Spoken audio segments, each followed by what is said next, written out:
अस्सलाम वालेकुम and welcome to Qamar designer channel. आप देख रहे हैं 3D studio max video rendering playlist. Last tutorial में हमने सीखा कि सन को कैसे एडजस्ट करते हैं। आज के ट्यूटोरियल में हम कवर करेंगे कि आपने वीडियो की सेटिंग कैसे करनी है और वो हमारे जो रेंडर है उसके ऊपर कैसे इफेक्ट करती है। अब ये हमारे पास हमने लास्ट टाइम इसकी कमांड देखी कि F9 से आप रेंडर ले सकते हैं। जब आपने रेंडर ले लिया, आपने क्या करना होता है, इसका एक क्लोन ले लेना है, ताकि ये क्लोन रेंडर थर्ड ऑप्शन है हमारे पास। ठीक है, ये क्लोन हम लेके इसको मिनिमाइज़ कर लेते हैं। इसको लेने का मकसद ये हमारे पास आ गया। इसको लेने का पर्पज़ क्या है? इसको लेने का पर्पज़ ये है कि जब हम इसमें कोई इम्प्लीमेंटेशन करेंगे ना, दोबारा से हम रेंडर लेंगे तो फिर हमारे पास जो पहला रेंडर है ना वो सेव नहीं होगा। तो हम देख नहीं सकेंगे कि हमने जो इसमें चेंजिंग की है उसके बाद हमारे रेंडर के ऊपर हमारी जो बिल्डिंग है उसके ऊपर क्या इफेक्ट्स हुए हैं। अब हमने हमारे पास ये क्लोन आ गया। इसको मैं यहाँ से मिनिमाइज़ कर सकता हूँ, ठीक है, मैक्सिमाइज़ कर सकता हूँ। तो यहाँ से मैं इसको देख सकता हूँ। अब मैं इसको क्लोज़ कर दूँगा। अब हमारे पास यहाँ पे थर्ड ऑप्शन है रेंडर सेटअप। ठीक है, इसकी आपको कमांड मिल जाएगी। अब यहाँ पे क्लिक करेंगे तो आपके पास ये वीरे की सेटिंग आ जाएगी। आपने क्या करना होता है, जस्ट वीरे के अंदर आ जाना है। वीरे में आके हमारे पास है वीरे इमेज सैम्पलर, ये आपके पास ऑन हो। इसको आपने इमेज सैम्पलर में आकर इसको डीएमसी में कन्वर्ट कर देना है। और हमारे पास ये जो एरिया है इसको आपने कैटमल रोम, इसको कैटमल रोम में कर देना है। आपने इसको आपने क्लोज कर देना है। उसके बाद आपके पास इन्वायरमेंट आपने दोनों ऑन कर देने हैं। ठीक है, वीडियो के जो इन्वायरमेंट है इन दोनों को मैंने ऑन कर दिया है। अभी ये टेम्परेरी है। अब नेक्स्ट हम देखेंगे कि इन्वायरमेंट कैसे एडजस्ट करते हैं। ये इसके ऊपर भी आपको इस प्लेलिस्ट के अंदर पूरा ट्यूटोरियल मिल जाएगा।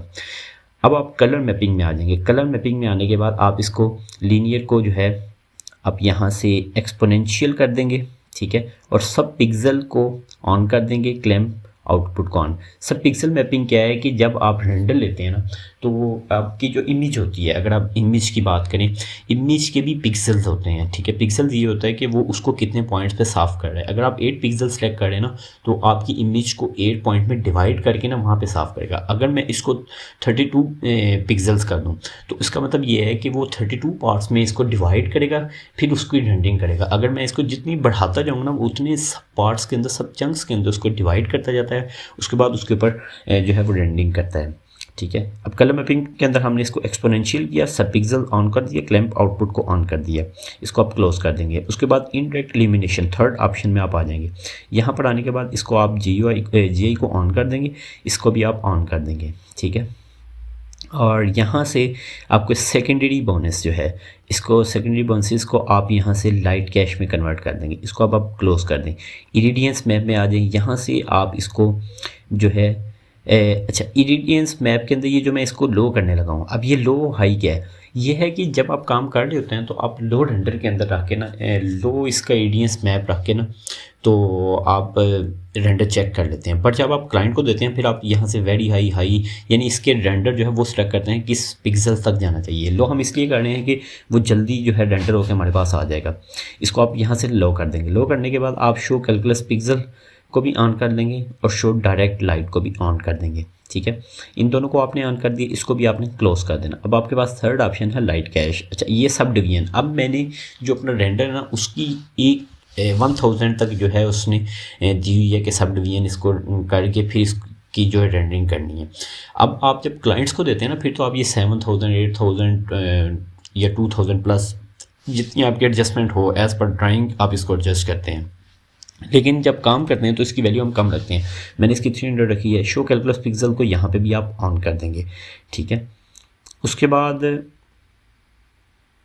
आप क्या करेंगे,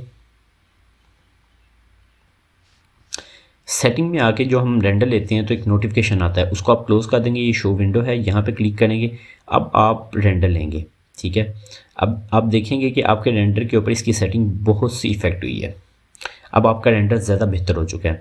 अब मेरे पास जैसे ये रेंडर कंप्लीट हुआ, मेरे पास एक इसका ये क्लोन भी पड़ा हुआ है। ठीक है, मैंने इसके क्लोन को ओपन किया। वीडियो की सेटिंग करने से पहले हमारे पास इसका रेंडर ये था। ठीक है, जब हमने सेटिंग कर ली तो इसके पास हमारा रेंडर ये आ गया। अब हम देखते हैं कि ये इसका क्लोन भी मैंने भी रख लिया। अब इसका क्लोन भी मैं सेव करने लगा हूँ।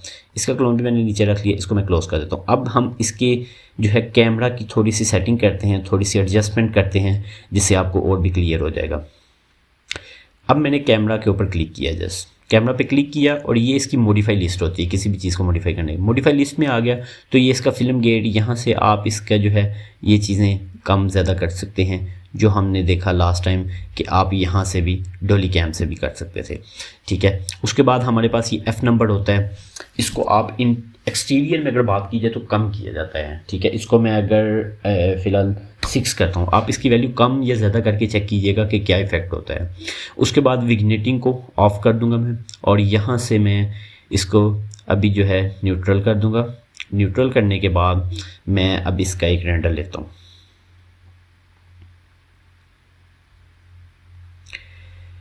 तो आप देख रहे हैं कि इसके अंदर मज़ीद जो है इसकी क्लियरनेस हो गई है। अब मैं इसको अगर ऑन करता हूँ, ठीक है, और इसको भी ऑन करूँ तो आप देखिए ये है मेरे पास वो रेंडर है जो मैंने विदाउट वीडियो रेंडर सेटअप के एक रेंडर लिया जिसमें सिर्फ कैमरा और लाइट को एडजस्ट किया और उसके बाद मैंने रेंडर ले लिया। ये वो सेकंड वो रेंडर है जिसके ऊपर मैंने वीडियो की जो है रेंडर सेटअप की कुछ सेटिंग की, कुछ इम्प्लीमेंटेशन की, बेसिक इम्प्लीमेंटेशन की, उसके बाद उसने ये मुझे रेंडर प्रोवाइड कर दिया। ये मेरे पास जो थर्ड रेंडर है, ये मेरे पास वो रेंडर है जो कि मेरे पास कैमरा की कुछ एडजस्टमेंट के बाद मुझे जो है वो मिला है कि आप देख रहे हैं कि तीनों के अंदर मज़ीद जो है बेहतरी होती जा रही है।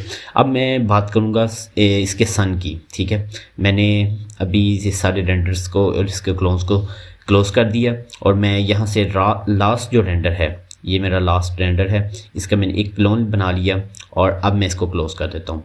अब मैं सन की कुछ बेसिक सेटिंग करूँगा।